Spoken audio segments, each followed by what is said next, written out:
এটা আপনারাও জানেন, সারা বাংলাদেশ জানে। এখানকার মানুষ আল্লাহ এবং আল্লাহরই মানুষ বেশি এবং ইসলামের তাই বেশি।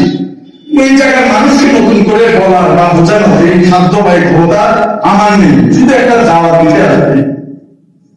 আপনাদের অনেকে ফেসবুক চালান, ফেসবুকের মধ্যে আপনাদের চাঁদপুরের ভাইরা নিজেরা দেখেছিলেন নাকি? নিজেরা কি করে আপনারা দেখেন না ভিডিওগুলো? আপনি কি করে মিরপুরে সন্ত্রের সামনে কিছু সামনে বাংলাদেশের এমন কোন ইউটিউবার নাই বা এমন কোন 100 টাকা প্লেটে ভাত খায়নি। গরু মাংস একটা ও ডায়াবেটিস 14 বছর মানে একটা মাংস 100 টাকা আর আলু ভাত জোর